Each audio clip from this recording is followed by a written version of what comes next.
Hola, ¿cómo están? Bueno, qué bueno volver a encontrarnos para seguir trabajando juntos, para seguir pensando y reflexionando acerca de los diferentes núcleos o temas de nuestro programa de filosofía en este cursado virtual que hemos elegido como una modalidad de trabajo, pero también como una herramienta para acompañar la lectura de los textos e ir resolviendo las diferentes consignas y las diferentes propuestas de la materia.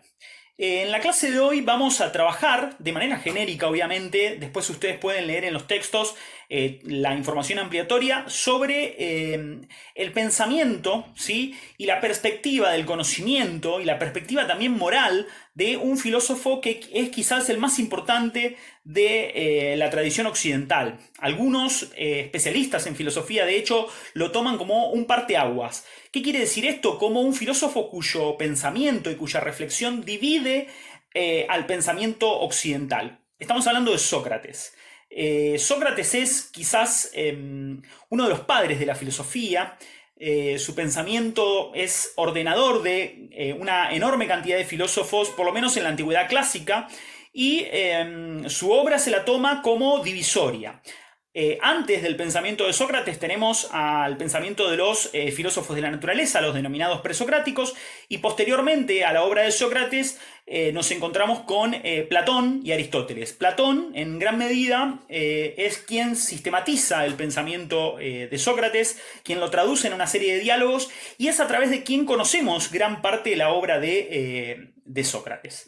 Sócrates nació en el año 470 en Atenas, 470 antes de nuestra era, y murió en el 399 antes de nuestra era en la misma ciudad de Atenas. De hecho, prácticamente no abandonó esa ciudad, salvo para participar de la milicia ateniense en la guerra del Peloponeso, pero en gran medida permaneció en aquella ciudad, ejerció su actividad filosófica en esa ciudad y mantuvo de alguna manera una vinculación ética muy importante con la ciudad de Atenas, con sus instituciones y con sus ciudadanos.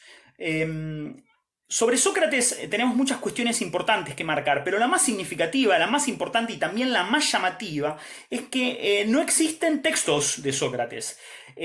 Básicamente porque su filosofía o su pensamiento se ejerció a través de la oralidad. ¿Qué quiere decir esto? Que no encontramos obras escritas de nuestro autor y que en realidad gran parte de la obra de Sócrates fue reconstruida por uno de sus discípulos, si se quiere, o sus seguidores, que es Platón. De hecho, varios de los diálogos de Platón están centrados en la figura de Sócrates. Platón lo convierte casi en el interlocutor privilegiado de sus diálogos y de alguna manera, a través de los diálogos de Platón, Sócrates se convierte en el enunciador no solo de las ideas de Sócrates, sino también de las ideas del propio Platón. Al punto tal de que hoy en día es muy difícil diferenciar en algunos aspectos, después Platón se va a diferenciar, pero en algunos aspectos es muy difícil diferenciar cuándo habla Platón y cuándo habla Sócrates. De todos modos, se pudo reconstruir su obra a partir de esos diálogos y del pensamiento de algunos contemporáneos y de la palabra de algunos contemporáneos, y se pueden reconstruir los aspectos generales de su filosofía. ¿En qué está basada la filosofía de Sócrates? Podemos decir en tres grandes núcleos vinculados a la forma de concebir el conocimiento, la moral y la antropología, es decir, un modo de definir al hombre. ¿Sí? Definir al hombre y la finalidad del hombre en este mundo, sobre todas las cosas. En relación al conocimiento, Sócrates se va a diferenciar claramente del pensamiento de los sofistas. ¿Qué quiere decir esto? Que va a tomar distancia de ese saber meramente acumulativo, que tiene una intencionalidad pragmática, en el sentido de que el saber de los sofistas busca o persigue una utilidad, y que además es eminentemente acumulativo porque está basado en la idea del sabio, el saber de los sofistas, es decir, la idea de aquel que tiene un conocimiento o una aptitud para argumentar, para sostener posiciones y que enseña ese saber. Sócrates va a sostener a lo largo de toda su trayectoria filosófica que su misión no es transmitir meramente conocimientos, acumular conocimientos, sino ayudar, ¿sí? Orientar y guiar a los sujetos a encontrar en sí mismos el propio conocimiento. Es decir, a diferencia de los sofistas, Sócrates se presenta como un guía, ¿sí? Como un tutor, ¿sí?, que sostiene a los sujetos, que los orienta y que de alguna manera busca que las personas rastreen en su propia alma, una noción muy importante. Después vamos a ver qué significa, pero básicamente tiene que ver con la idea de la razón. Para Sócrates, el alma es el elemento constitutivo del sujeto. Todos los sujetos somos seres racionales, todos los sujetos poseemos alma, y esa alma posee en sí misma los conceptos últimos a los cuales tiene que acceder el sujeto. La idea del bien, dice Sócrates. Si nosotros nos autoconocemos, podemos conocer el bien y por lo tanto obrar bien, obrar correctamente. Es decir, volviendo, recapitulando, se diferencia de los sofistas en tanto y en cuanto los sofistas proponen un saber acumulativo, un saber pragmático, un saber que busca gustar, un saber que busca persuadir, un saber que busca ser útil para otros fines. Y Sócrates nos propone una idea del conocimiento basada en la autoexploración, en la búsqueda de sí mismo, en un saber que tiene que servirnos para encontrar la correcta definición del bien y actuar bien, actuar en consecuencia de ese bien, ¿sí? Actuar virtuosamente, perseguir la finalidad, la felicidad, va a decir Sócrates, y no el goce, que es lo que proponen los sofistas, el éxito en el término de la política. Sócrates va a perseguir, a diferencia de los sofistas, la necesidad de actuar moralmente bien, ¿sí? Y actuar moralmente bien significa ser un sujeto que tiene la capacidad de autoexplorarse, autoconocerse, buscar los límites de mi propio conocimiento, llevarlos al extremo esos límites y de alguna manera tensionarlos, ponerlos bajo cuestión. Y esto nos lleva a cuál es el método que aplica Sócrates en la búsqueda de ese conocimiento. El método de Sócrates tiene dos momentos o dos instancias, ¿sí? El método socrático. Según diferentes filósofos que han estudiado su obra, podemos encontrar un primer momento en el método socrático que se lo puede denominar el momento refutativo o el momento irónico. En primer lugar, la refutación hace referencia a aquella idea que sostiene Sócrates de que para hallar el conocimiento es necesario refutar las certezas que tenemos. ¿Qué significa esto?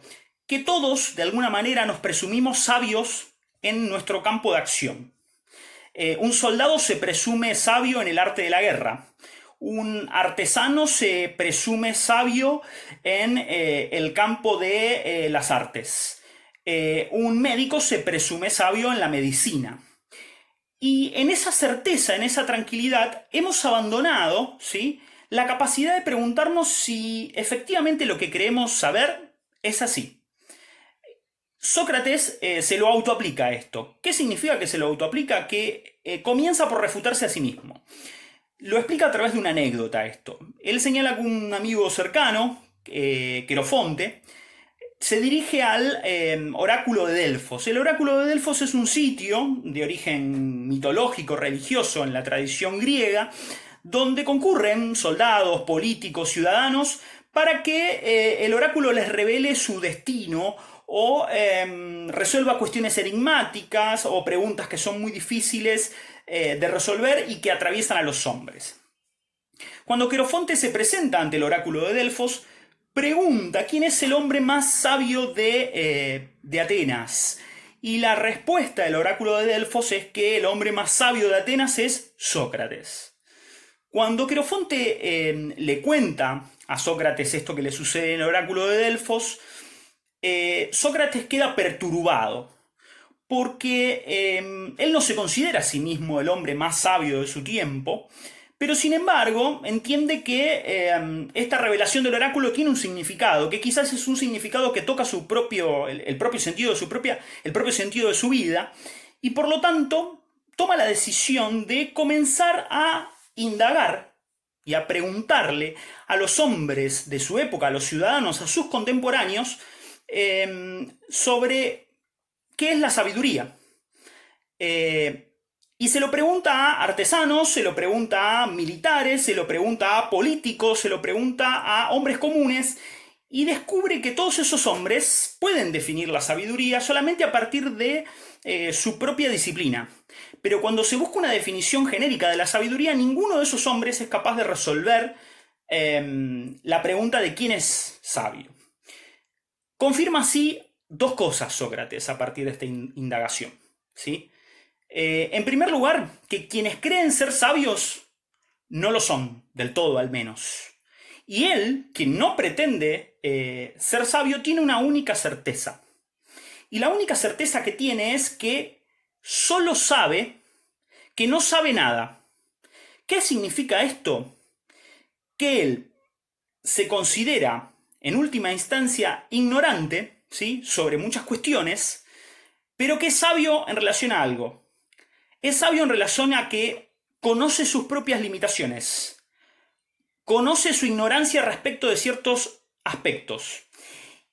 Y este autorreconocimiento de nuestra propia ignorancia, de nuestros límites, de nuestros propios límites cognitivos, es el punto de partida, es el elemento más importante del método socrático. ¿Por qué es el momento más importante? Porque cuando el sujeto reconoce los límites de su propio conocimiento, reconoce los límites de la apreciación del mundo y se corre de ese lugar de sabiduría, de ese lugar donde lo único que hace es acumular conocimientos, y hace un recorrido introspectivo y reconoce su propia ignorancia, es cuando el hombre está predispuesto a adquirir nuevos conocimientos y a construir nuevos conocimientos. La ignorancia es el punto de partida de nuevos conocimientos, a diferencia de los sofistas, que nos proponen que sabio es aquel que puede volcar en los sujetos ciertos conocimientos, y sabio es aquel que tiene certezas. En el caso de Sócrates, sabio es aquel que reconoce, ¿sí?, que tiene dudas, reconoce que lo que sabe no es suficiente, que reconoce que su conocimiento tiene límites. ¿Cómo se llega a ese reconocimiento de la propia ignorancia? A través de este primer momento que les conté hace instantes. La refutación, va a decir Sócrates. El conocimiento comienza a construirse a partir del método socrático en una primera instancia con la refutación. Refutar significa contrariar. Para eso tenemos que reconocer que el conocimiento no se construye desde el maestro al alumno, sino que se construye dialógicamente. Para construir conocimiento necesitamos dialogar. Por eso Sócrates dialoga con sus contemporáneos, ¿sí? Los incomoda, los deja fuera de lugar, les hace preguntas que los sacuden, que los dejan perplejos, que les producen dudas, temores, incertezas, ¿sí?, que les producen, como les dije recién, incomodidad, ¿sí?, que los sacan de foco.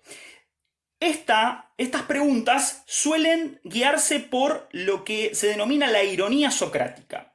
¿Qué significa la ironía socrática? Que muchas veces Sócrates, dialogando con un interlocutor, le hace presuponer a su interlocutor que él es totalmente ignorante sobre una temática y lo va conduciendo lentamente a sacar conclusiones, pero mediante la contrariedad, ¿sí? Hay un ejemplo muy interesante, que es un diálogo que tiene Sócrates con un militar de su época, Laques, un importante militar de su época, en la que están discutiendo qué es la valentía o el valor. Cuando Sócrates le pregunta a Laques qué es la valentía o el valor, Laques dice, así como instintivamente, que para él, como militar, la valentía es ir siempre a la ofensiva en el combate. Irónicamente, Sócrates le repregunta a Laques: ¿acaso no hay algunas oportunidades en el campo de batalla que cuando pasamos a la retirada también podemos combatir bien? ¿Acaso combatir en la retirada, ¿sí?, no es también un sinónimo de valentía? Y ahí lo deja contrariado a Laques, ¿sí? Ese momento de contrariedad, el uso fino de la ironía, no una ironía que busca destruir al interlocutor, que busca anularlo, sino hacerlo pensar. Esa es la ironía socrática. La ironía socrática está acompañada de la refutación, acordémonos. Refutar significa contrariar, contradecir, y la ironía busca dejar pensando al interlocutor para construir nuevos conocimientos o nuevos conceptos, o para dar lugar a nuevos conceptos, ¿sí?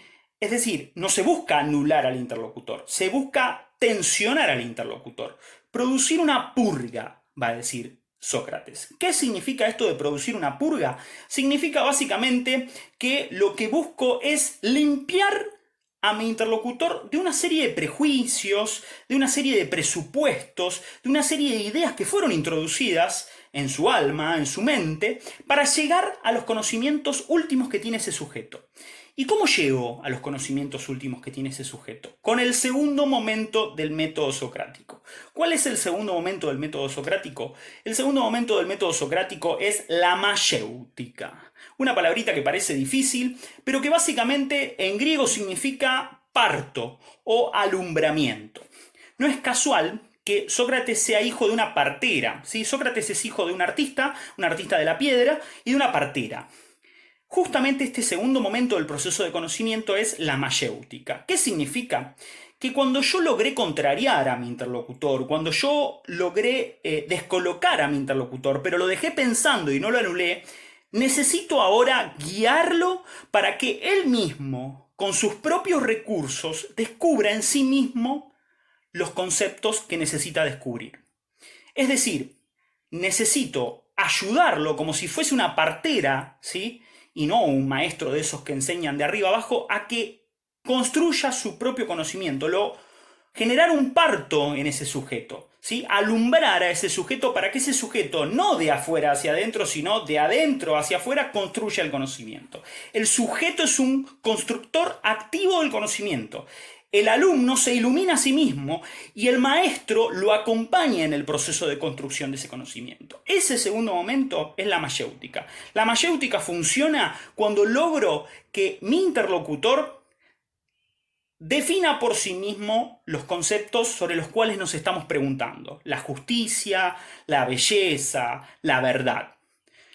Cualquiera de esos conceptos, ¿sí?, no se hallan afuera del sujeto, ¿sí? La definición última de esos conceptos no se halla afuera del sujeto, sino se halla en el mismo sujeto, y el sujeto tiene la capacidad racional, la capacidad de su alma, el elemento que define a la condición humana, para construir con sus propios recursos esos conocimientos.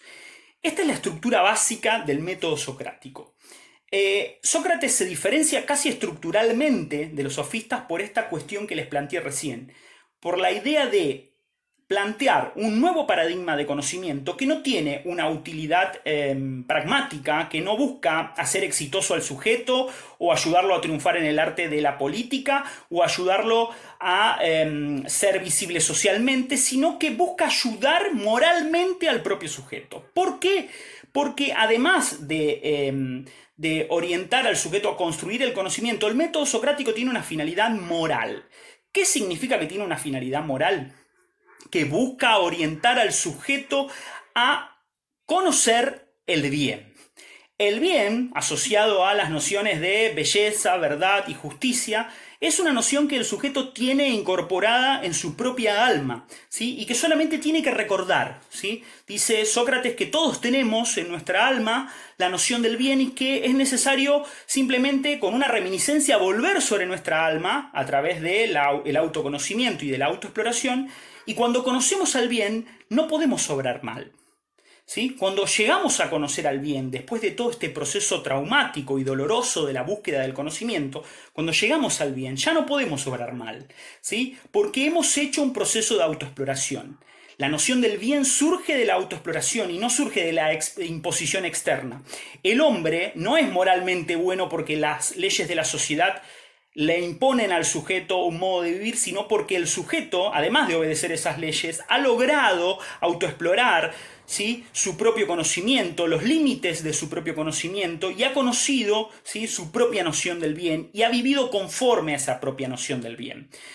De ahí a que, dice Virginia Gore, una filósofa, Sócrates relacione a los sofistas con el arte de la cocina, un arte culinario que busca gustar, dice la perspectiva sofista, que busca engañar al paladar, satisfacer al paladar, mientras que el método socrático, ¿sí?, con estos dos momentos, la refutación junto con la ironía y la mayéutica, buscan curar al individuo, ¿sí?, mientras que el método socrático sería una suerte de medicina el método sofista sería una suerte de estética o una suerte de arte de la cocina. Uno busca gustar y el otro busca curar. ¿Qué busca curar el método socrático? Curar al hombre de los prejuicios, ¿sí? Desengañar al hombre, quitarlo de los espacios de comodidad, ponerlo en un espacio de incerteza que tensione su propia forma de ver el mundo, abrir, ¿sí?, la perspectiva del mundo en el que vive y permitirle dialogar con otros que son diferentes y a partir de ese diálogo con ese otro diferente construir un conocimiento que es genuino y que parte de mi propia búsqueda, de la búsqueda de mi propio ser. Sé que puede sonar complejo, pero la base del pensamiento de Sócrates gira alrededor de estas nociones. Sócrates, planteándole a sus contemporáneos diferentes debates, generándole a hombres políticos de gran relevancia grandes contrariedades, adquirió la enemistad de parte de un sector importante del poder político de su época, al punto tal de que en el año 399 fue sometido a un proceso judicial por las leyes de la ciudad de Atenas y por las autoridades de las leyes de la ciudad de Atenas, donde se le acusaba de pervertir y desvirtuar la mente de los jóvenes, ¿sí? Los jóvenes que solían rodearlo en sus diálogos. Uno de ellos, Platón, que después va a reconstruir su obra. ¿Qué significa esta noción de esta acusación a Sócrates de pervertir la mente de los jóvenes?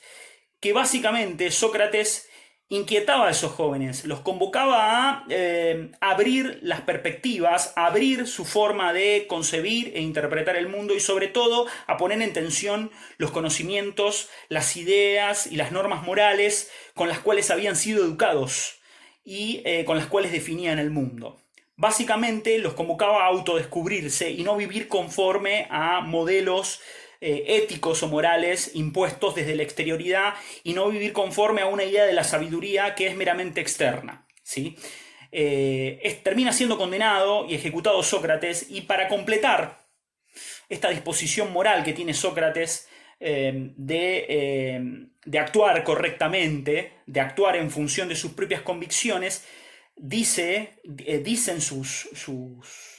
sus discípulos que le ofrecen escapar, ¿sí? Le ofrecen pagarle al carcelero para que lo dejen escapar, y Sócrates decide de todos modos morir, autoadministrarse el veneno, ¿sí?, que se le había ofrecido como un modo de ejecutar la condena, y decide no huir, porque si hubiese huido hubiese sido contrario a su propio modelo moral, a su propia idea del bien. Y su propia idea del bien estaba asociada justamente con un hombre que, aún respetando las leyes, actúa conforme a la libertad. ¿Dónde está esa libertad de Sócrates? En ese acto de autoadministrarse el propio veneno que lo condena a muerte. Su obra sigue dando mucho que hablar y va a influir en los pensadores posteriores, y su noción moral y su noción del conocimiento sigue teniendo una influencia clave entre nosotros. Espero que les haya servido y que les sirva para reflexionar y pensar. Y bueno, nos encontramos la próxima clase, donde ya seguramente estaremos trabajando con el gran filósofo que es Platón y todo su paradigma acerca de la moral, el conocimiento y la política. Eso es todo. Espero que nos reencontremos pronto.